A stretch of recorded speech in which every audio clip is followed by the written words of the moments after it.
Napaiyak ang basketballistang si James Yap nang sagutin ang mga akusasyon ng dating asawang si Chris Aquino na nakasaad sa temporary protection order na inilabas ng korte laban sa kanya. Samantala, pinabulaanan naman ng kampo ni Aquino ang sinabi ni Yap na nagbanta umano ang aktres na 3 taon pa sa pwesto ang kapatid nitong si Pangulong Noynoy Aquino. May news to go si Nelson Canlas. Ang 7 taong pagsasama ni Chris Aquino at asawang basketballistang si James Yap natapos noong 2012 nang ideklara ng korte ang kanilang kasal na null and void dahil walang kapangyarihan ng lady minister na nagkasal sa kanila.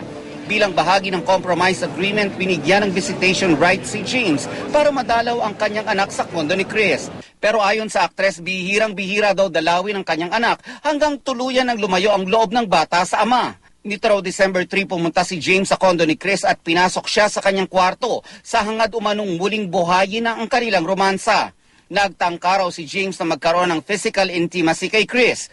Nilabanan daw siya ni Chris at nauwi sa mainit na pagtatalo.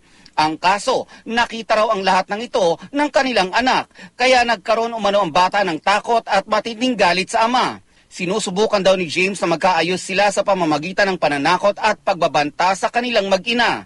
Sa temporary protection order na inilabas ng korte, bawal lumapit si James kay Chris sa kanyang mga anak at maging sa mga kasambahay sa loob ng 100 metro kabilang ang tahanan, lugar ng trabaho, paaralan at mga lugar na madalas puntahan ni Chris at kaanak sa loob ng 30 araw.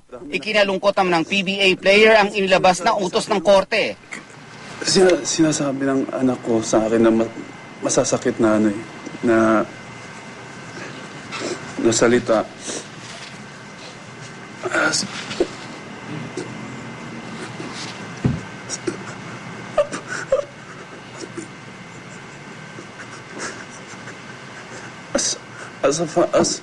Sa tatay, sobrang nasasaktan ako dahil sinasabihan ako ng anak ko, I don't like you, you're a liar.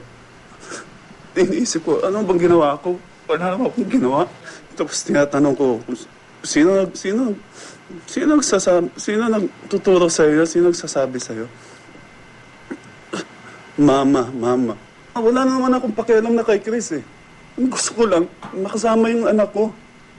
Bakit niya ako sinisiraan na anak ko?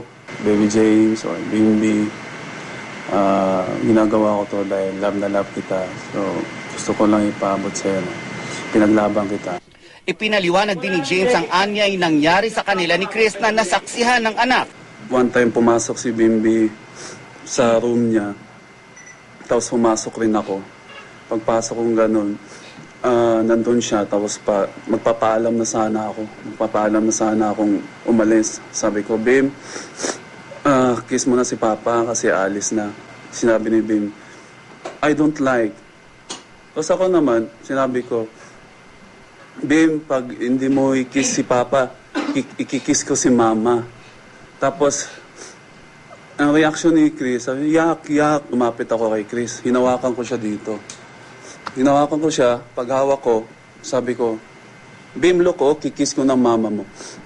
Tapos, biglang si Chris nagsabi na, Sinasaktan mo ako, you're hurting me. Tapos siyempre yung bata, akala talaga sinasaktan siya. Dagdag pa ng basketballista. Sabi niya, baka nakalimutan mo. May 3 years pa yung brother ko. Sinabi niya sa akin na,